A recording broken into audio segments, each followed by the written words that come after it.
Bom dia, boa tarde, boa noite. Está começando mais um episódio do nosso podcast. E aí, quando o assunto é projeto estrutural, é só jogar no software?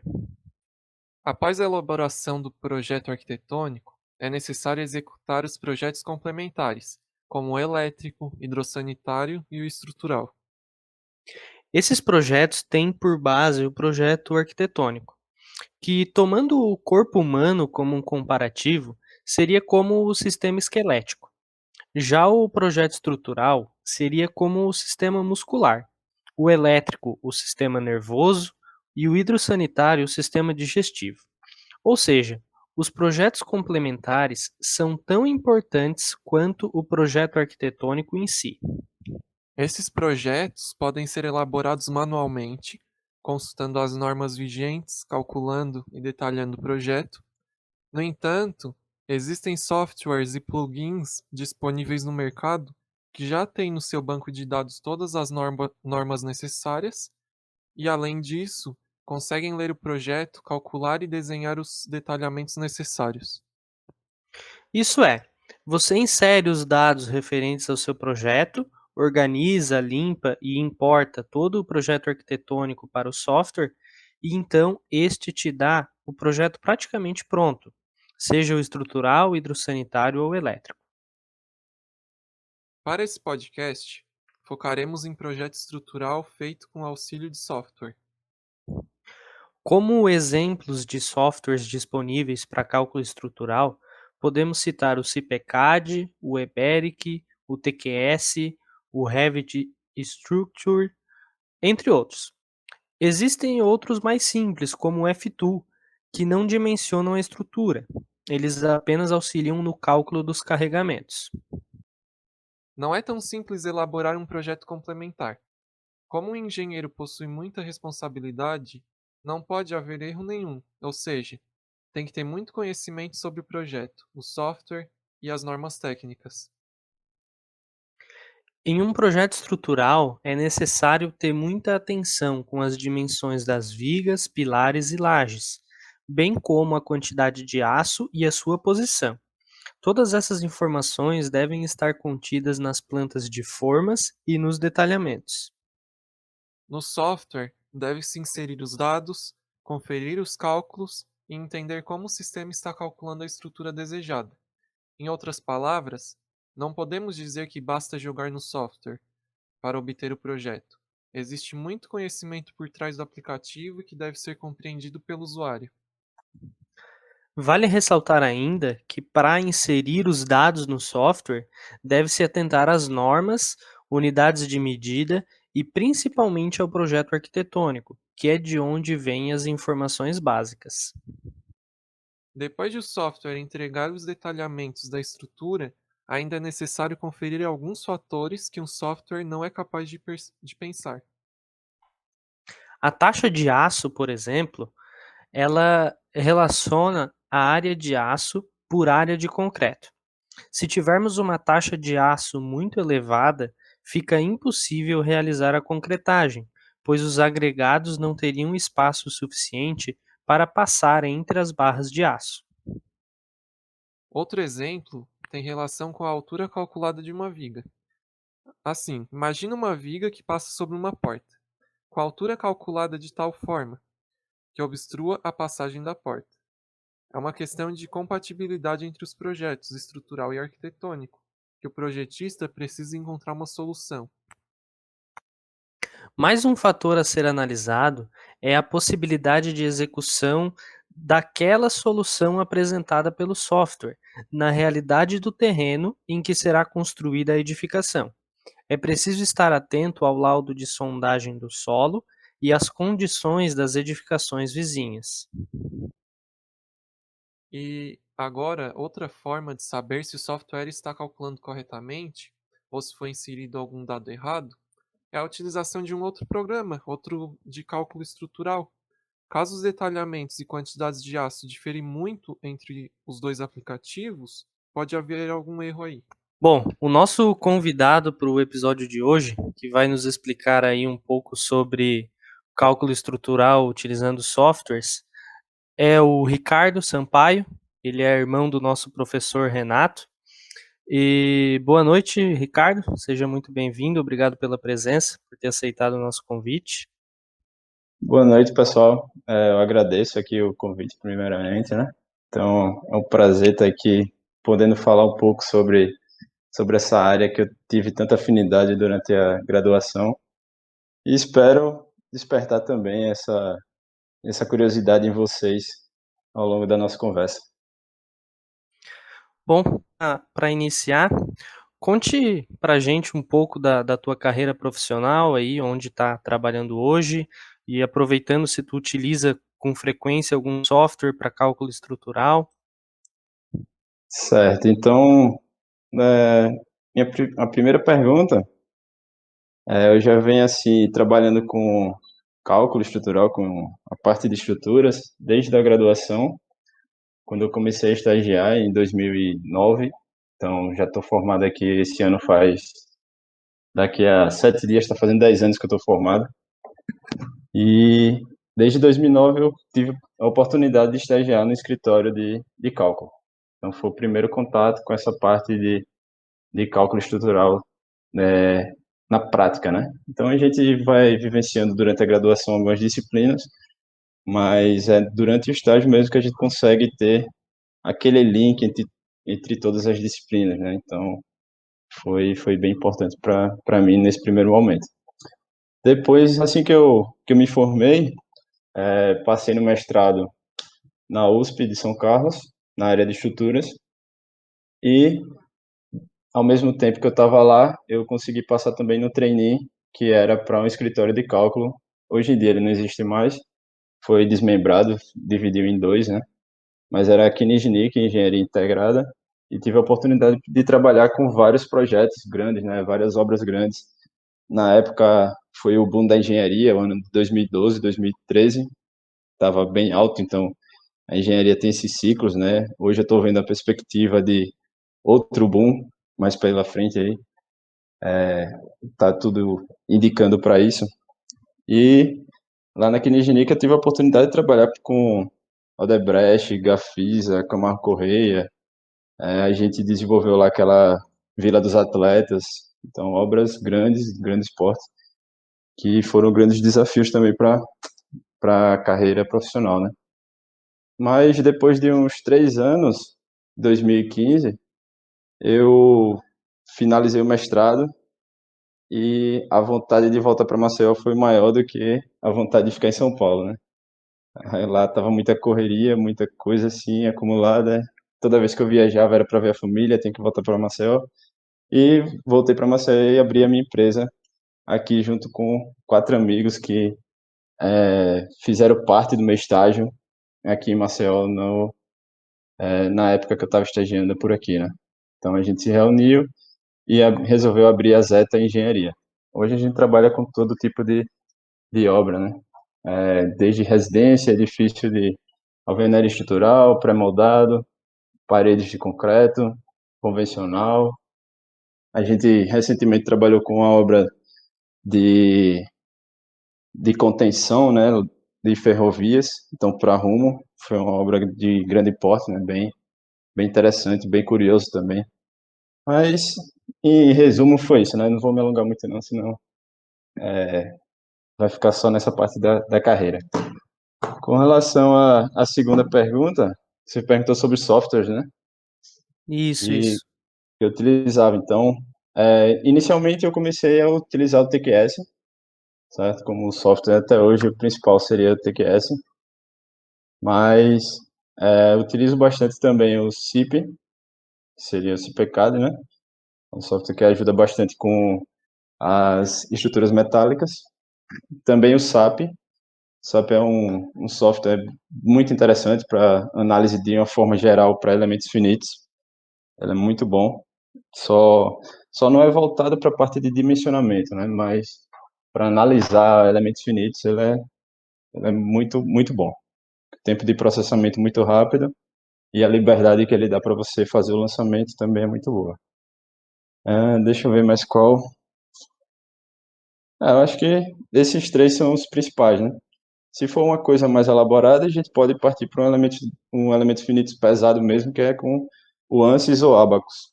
Mas isso é mais para questão de pesquisa, né?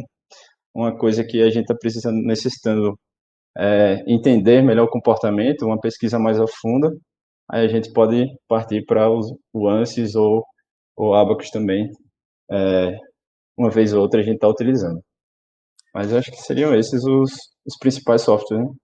Sem esquecer do F2, né? Eu acho que F2 todo mundo já teve contato aí na graduação. É sempre bom aquela continha de padeiro. Hoje em dia é feito com F2, né? É, o F2 ajudou bastante a gente aí pelo caminho. E olha só, Uma mão na Ricardo, roda, né? tem algum software aí específico desses que tu já usou que tu indica assim para quem tá começando com cálculo estrutural, algum que seja mais fácil de utilizar? Isso é uma pergunta bem complexa, assim. Porque a questão do software, se é a escolha da AutoQI, do TQS, CPCAD, eu acho que é mais pelo que você está fazendo e pela condição financeira que você tem naquele momento. Hoje em dia, o Iberic ele consegue atingir uma pessoal que está iniciando de uma forma mais fácil, pelo preço ser mais atrativo, ele consegue juntar a parte do Key Builder, né, que faz tanto as instalações quanto a estrutura, e é um preço mais acessível do que o TQS. Só que eu não consigo falar exatamente qual seria o melhor entre os dois com relação à utilização, porque eu sempre utilizei o TQS, que para mim a questão hoje do TQS ele está facilitando demais para dimensionamento e detalhamento, ele facilita muito na produção. Então, a análise, o detalhamento final, isso daí no TQS ele permite dar uma liberdade muito boa, um ferro inteligente que isso daí minimiza o erro, a possibilidade de trabalhar com BIM também, isso daí é excelente. Mas todas as ferramentas elas estão voltando para isso, né? Estão sempre melhorando, mas o que o pessoal tem que ver mesmo, todos eles têm os seus pontos fortes, pontos fracos, mas o que pode ser visto é essa questão do mesma condição financeira, né? Que um vai ter que ter uma, um aporte financeiro um pouco maior inicialmente do que o outro, né? Mas eu acho que todos os softwares aí estão bem estruturados e bem desenvolvidos para a gente estar utilizando. O ideal seria então mesmo tu pegar um software e já ir direto estudar aquele programa a fundo para usar ele já de início. Não existe um que é para iniciante assim, não tem. Então, essa parte do o iniciante pegar o software sozinho e tentar desbravá-lo, isso daí é uma dificuldade tremenda, tá? Que tem muita coisa, muito pormenor que existe no dentro lá. Então, você não pode lidar com o software como sendo uma caixa preta. O que ele está dando de resultado para você, você simplesmente aceita e coloca lá no projeto. Então, é preciso você entender os critérios, todos eles permitem a edição de critérios, e é possível você deixar passar alguma coisa. Então, ele não é toda vez que ele vai chegar e vai avisar erro, certo? Ele vai chegar lá e impossível dimensionar. Às vezes ele dimensiona, só que o modelo não está funcionando da maneira correta. Aí o programa ele não entende aquilo, porque você que está modelando, você que deve saber o comportamento da estrutura. Então, você que é um engenheiro, né? A máquina ela só vai calcular. Hoje em dia, o que é que a gente pode falar assim afirmar, né, com certeza? Essa história de engenheiro calculista, a gente não tem mais, porque ninguém calcula mais na mão como fazia antigamente, né? Agora a gente só faz analisar os dados. Então, a base tem que ser bem forte, a base da teoria mesmo, e o software é uma ferramenta só para auxiliar nos cálculos de uma forma mais rápida. Ao invés de você passar 3 meses calculando uma residência aí, um sobradinho, você passa uma semana, porque o computador agiliza e muito essas etapas, né? Mas para quem está começando, eu acho que o contato com alguém mais experiente é fundamental. você ter esse contato no estágio, ter essa oportunidade de estagiar com alguém. Mesmo hoje tendo vários cursos, eu vejo esses cursos, a maioria é bem superficial, ele mostra para você uma forma geral, mas é o dia a dia de projeto que você vai conseguir ver cada detalhe, o que é que acontece ali no software, certo? Então tem muito curso aí que é bom. Eu falo pelo próprio TQS mesmo. Ele tem elementos avançados, tem curso de detalhamento, eles estão ofertando curso a todo instante. E hoje, assim, na pandemia, essa possibilidade de curso online ficou muito mais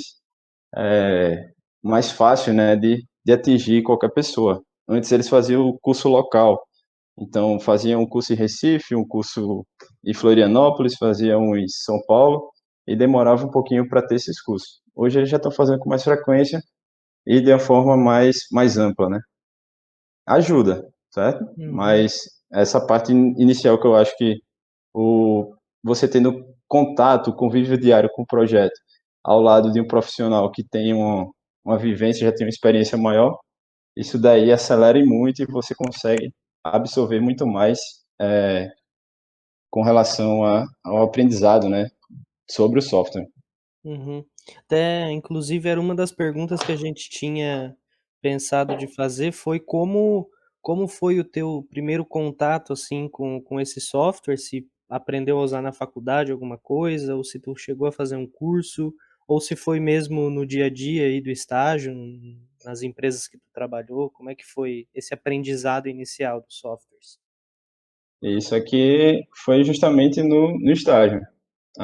Na graduação, na minha época não tinha tanta facilidade de curso online, né? Hoje em dia você consegue buscar tudo de forma muito rápida, online, e você busca qualquer informação e já está aprendendo. Isso daí é bom. Quem conseguir mergulhar nisso daí e absorver todo o conteúdo que tem na internet, isso daí é ótimo. Mas na minha época foi realmente, tive contato direto lá com o profissional, que era bem, ele ainda, né? Era não, ainda é. O cara é muito bom, trabalha aqui em Maceió e tive a oportunidade de trabalhar ao lado dele, né? Então você está lá sempre perguntando, questionando, sempre não aceita o que o software solta para você, né, como resposta, você se questiona lá, por que que deu isso, por que que não deu assim, analisa, faz uma análise geral, e ter alguém que vai explicar isso daí de forma imediata é muito mais fácil, é muito mais rápido nessa evolução.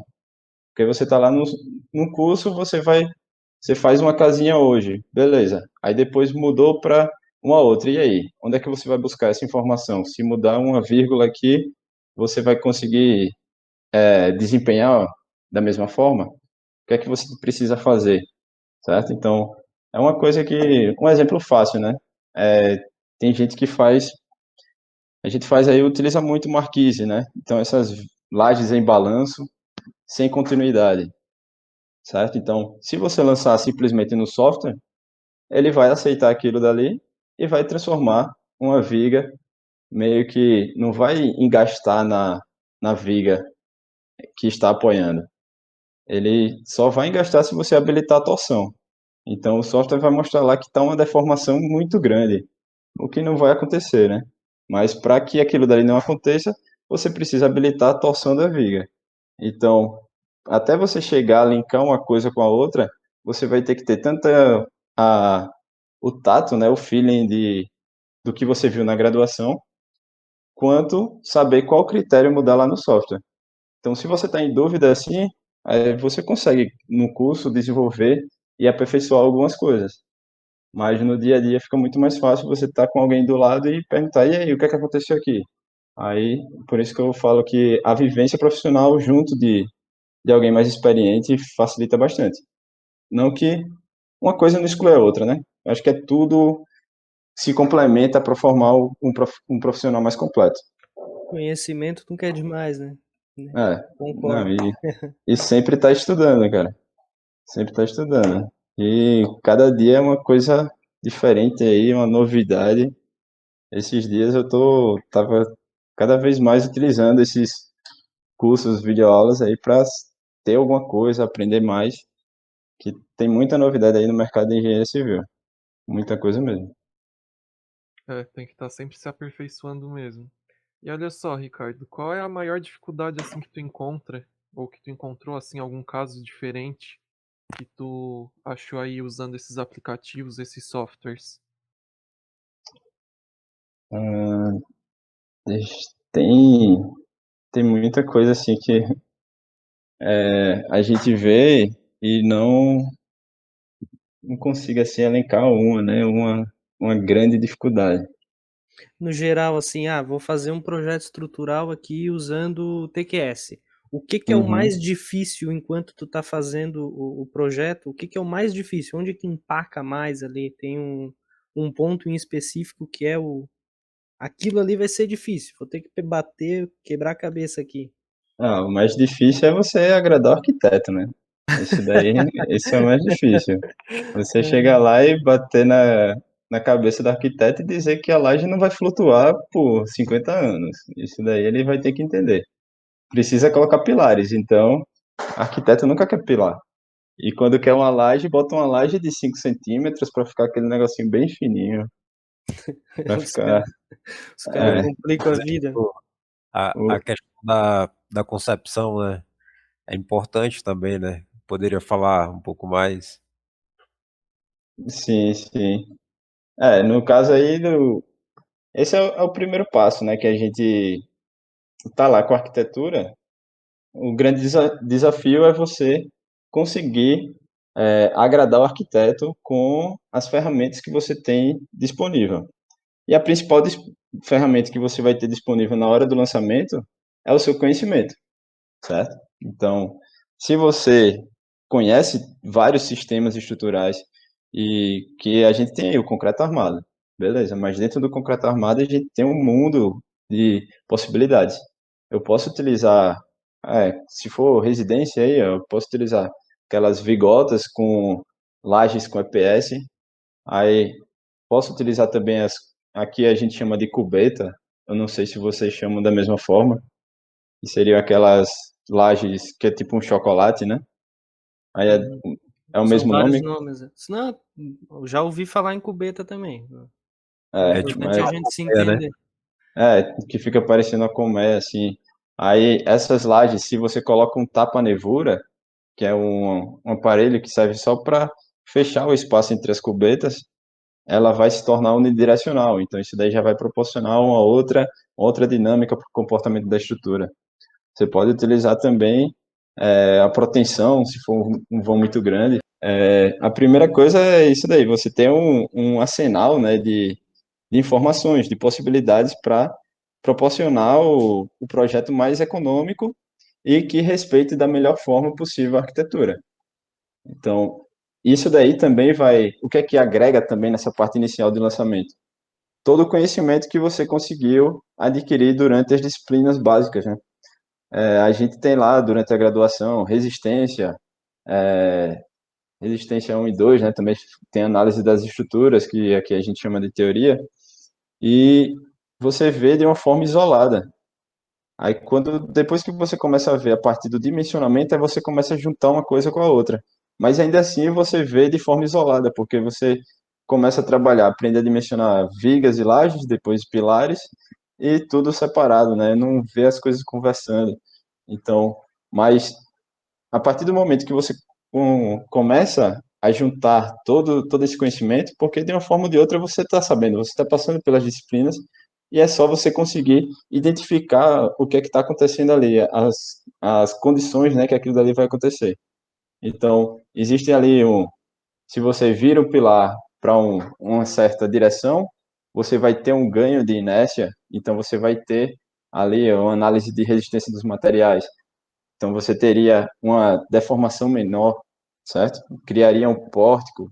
Então são coisas que você vai associando o que você aprendeu durante a graduação, até com os cursos, né, fora da graduação, para a experiência profissional. Então, o que vai trazer um projeto hoje em dia, eu consigo fazer um projeto muito mais rápido do que há 2 anos, 3 anos, 5 anos, 10 anos atrás, né?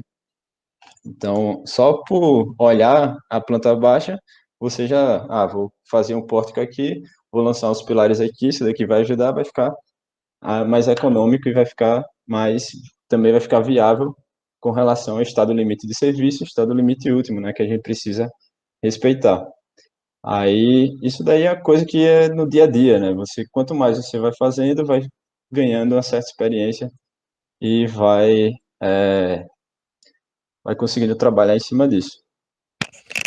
Eu já trabalhei um pouquinho com o Eberic, fiz um começo de um curso ali onde eu tô trabalhando, eles começaram a assistir um curso e tal, tava assistindo junto. E pelo que eu acompanhei ali na parte inicial do curso, o mais difícil mesmo é fazer esse lançamento, né, de conceber a estrutura. Porque depois que concebe ali, determina onde vai ter viga, onde vai ter pilar, o programa calcula, né? Daí para frente acho que não é tão difícil. Eu queria ver, claro, tu acabou de falar que com a experiência tu vai sabendo como fazer conceber essa estrutura, mas teria alguma dica assim para facilitar essa etapa? Como que eu facilito esse processo? Você facilita o processo trabalhando da forma mais árdua possível, que é fazendo o mesmo modelo umas 3, 4 vezes. E aí você vai comparar entre eles. Até que isso daí vai se tornar natural. Você vai adquirindo uma certa expertise que você vai vendo, isso daqui eu já vi antes, porque você já lançou. Então, de tanto fazer, aquilo dali se torna prático e fácil de ser visualizado. Mas aí é pegar cada coisinha e sair analisando parte por parte, né? Sair analisar o pórtico, analisar a grelha, analisar todo o lançamento que foi feito, ver o que é que mudou com relação a consumo de concreto, consumo de armadura e tentar observar por que que aconteceu essa mudança. Então você faz uma vez, aí pega o mesmo modelo e tenta lançar de outra forma. Faz a comparação entre os dois, e aí, o que é que ficou melhor? Então, inicialmente, vai ter mais tempo, né? Por isso que eu falo, eu perdia muito tempo antigamente porque eu precisava adquirir esse conhecimento, essa que fica um pouco mais espontâneo, né? Você olha assim para a estrutura e você consegue identificar qual seria a melhor solução. Não é só questão de, eu tenho um vão X, eu vou fazer um pré-dimensionamento, colocar tal altura e pronto. Isso daí nem sempre é tão fácil de se resolver, né? Mas realmente, essa parte eu acho que é mais com tentativas e tentando aprimorar essa questão da análise da estrutura como um todo, o funcionamento da estrutura real, né? Interessante pensar assim, tipo, é algo que tu tem que tentar pegar a tua estrutura e tentar de algumas formas diferentes.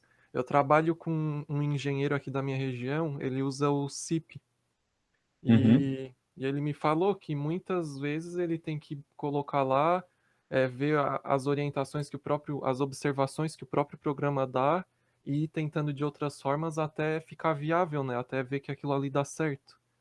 Então é um processo que não basta só jogar realmente no software, tu tem que analisar. Isso, exato. Essa questão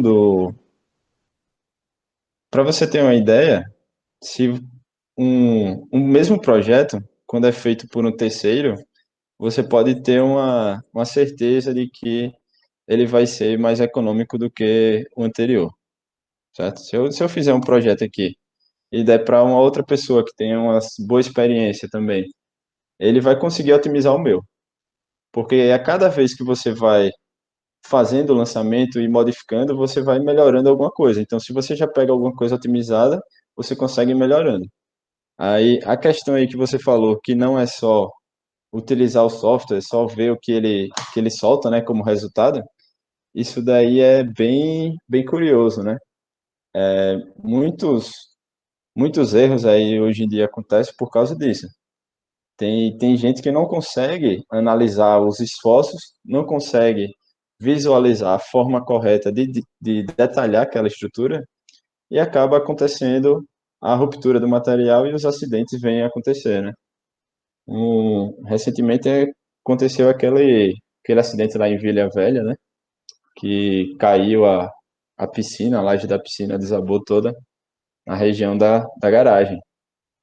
Então, aquilo dali seria uma prova bem clara de um.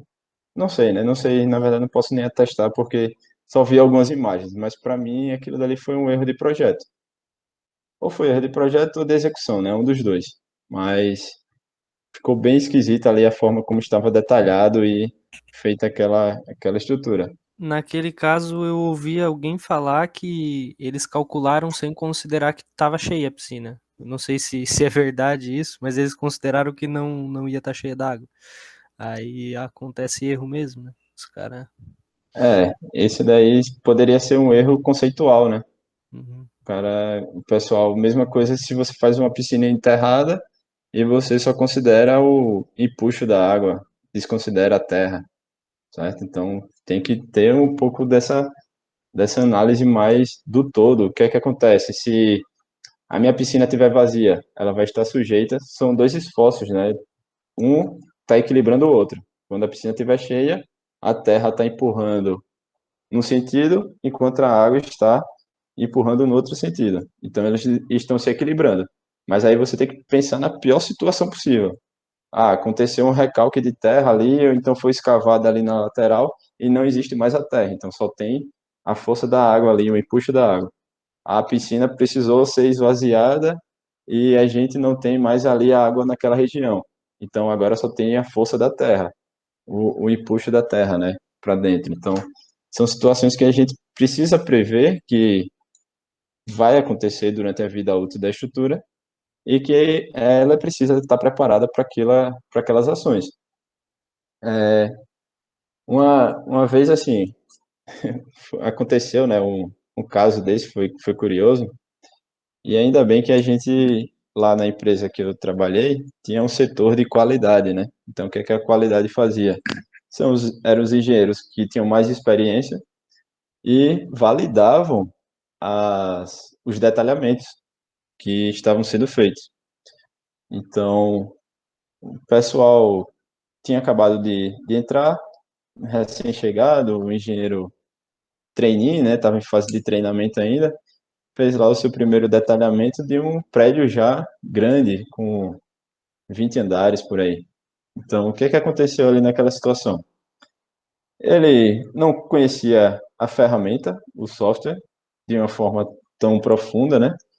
Não teve o treinamento que deveria ter tido e foi utilizar lá o software só, assim, ele com ele mesmo, né? Pelo manual, por algumas guias que tinha lá na empresa, mas de uma certa forma, o que é que aconteceu? Ele conseguiu dimensionar toda a estrutura sem considerar o esforço de vento, certo? Então ele pegou lá, existe esse comando, né, que a gente utiliza, só que mesmo assim o TQS ele dá um aviso, mas se a pessoa não se atentar, acaba passando, né? E ele calculou todo o edifício sem o esforço de vento. Resultado, as vigas e as lajes estavam bem mais leves do que realmente era para estar, principalmente as vigas, né? As vigas de pórtico estavam extremamente leves, ou seja, não tinha armadura suficiente. Se não existisse essa parte da qualidade, esse outro setor que faz a verificação, isso daí iria passar, né? Iria para a obra dessa forma. Então, um ponto aí que se tivesse um vento um pouco mais forte, a estrutura poderia vir a colapso, né? Então, imagina só, um engenheiro recém-formado que não tem total domínio do software, ele está lá fazendo e passa aquilo para frente, passa o software projetou, detalhou, calculou, né? No, deu um aviso, mas é um aviso bem singelo. Se você não lê, também isso daí passa batido e quase que poderia causar algum acidente. Então são coisas que não é só você chegar lá e apertar o botão e dimensionar, não é só você chegar e lançar o seu modelo e tá lá tudo bonitinho. Opa, ele tá detalhando tudo, não deu nenhum erro. O que é que acontece muitas vezes, né? Quando dá um erro, ele bota uma faixa gigante aqui, pelo menos o TQS bota uma faixa gigante, impossível de mencionar. erro, não sei o quê. Não é sempre que ele faz isso, né? Às vezes ele dimensiona, só que é aquilo que eu falei no começo, ele vai dimensionar da maneira errada. Então, aquela estrutura ela não vai suportar, ela não vai se sustentar, né? Então, é um pouco mais complexo do que apenas apertar um botão e ter esse detalhamento pronto, né? Acho que pensando no pessoal que está aí já para se formar, tanto da turma agora quanto os que virão, né? E aproveitando esse boom também da engenharia que você mencionou, qual seria a sugestão para o pessoal que tem afinidade com a área de estruturas? É fazer um mestrado, é fazer uma pós? Quais seriam as opções que você acha que é viável, considerando também esses programas que a gente mencionou aqui no episódio da gente? Eu acho que esse daí seria um ótimo caminho, né? A questão do fazer um mestrado, pós, eles são dois âmbitos diferentes. Eu vejo assim, a pós ela é mais direcionada para dar uma dica rápida de algumas situações. O mestrado ele consegue fazer com que você desenvolva um pouco mais a sua sensibilidade de análise estrutural, por ser mais puxado, né? A gente pensa assim numa situação, onde é que eu vou usar isso daí na prática? Toda vez a gente fica tentando imaginar, né? Onde é que vai usar na prática? Mas quando você consegue relacionar realmente com a prática, isso daí se torna muito mais fácil. Tem muita situação que a gente ficava na graduação, isso daí nunca vou usar, isso daí eu não vou, não preciso estudar para isso porque nunca vou ver. Mas nem sempre é assim, né? A gente não consegue enxergar no momento, mas depois de um tempo você consegue amadurecer um pouco mais suas ideias e consegue ver que aquilo dali serve para alguma coisa, que aquilo dali está te ajudando em alguma coisa. Então, são duas alternativas muito interessantes. Fazer pós-mestrado, isso daí é excelente para quem quer entrar no mercado das estruturas. Isso daí eu acho que é essencial. Também pode ser a outra, quem tem a oportunidade de estagiar no escritório, isso daí também é muito bom. Participem, a evolução é muito boa também, para você não começar sozinho e se sentir mais seguro, né? Isso daí é interessante, porque querendo ou não, vai ter aquelas dúvidas. Sempre vai surgir alguma dúvida. Se você for fazer durante a pós, junta com alguém que saiba mais que você e pergunta tudo, tenta absorver tudo que for possível, porque na pós são pessoas que vivenciam o projeto, né, diariamente. Então tem muita gente que está ali, está transmitindo o conhecimento da prática mesmo, né? Durante a graduação a gente vê muita coisa que é mais teórica. Então, já numa pós a gente consegue ver essa parte mais voltada para a prática, isso é, é bem mais presente, né? Então, é só você querer e juntar com quem está passando esse conteúdo para vocês e conseguir absorver o máximo possível, né? É sempre bom ter um acompanhamento. Acho que esse é o passo. Se ter o auxílio de alguém mais experiente. E não importa onde seja, né? Pode ser no meio profissional, no escritório, pode ser no mestrado, pode ser na pós. Acho que é esse daí para alavancar, para você conseguir desenvolver melhor, esse seria o caminho. Bem legal. Como vocês podem perceber, ele não está aqui por nepotismo, né? Não é porque é meu irmão, mas realmente tem muita experiência, tem um currículo que tem muitos, digamos, muitos projetos aí já nessa carteira, né? Então, foi uma pessoa que se encaixou bem aqui com a nossa temática do podcast. Acho que podemos até encerrar por aqui. Não sei se vocês gostariam de acrescentar mais alguma coisa, pessoal. Não, é isso aí. As dúvidas aqui que a gente tinha foram respondidas. Não só agradecer aí a presença, por ter aceitado o convite aí, Ricardo. Trouxe vários pontos de vista interessantes, foi bem construtivo o nosso bate-papo aqui. Obrigadão pela participação aí. Eu que agradeço. aí a oportunidade de estar falando um pouquinho mais com vocês. E se vocês quiserem também, tem um material aqui sobre alguns erros de projeto.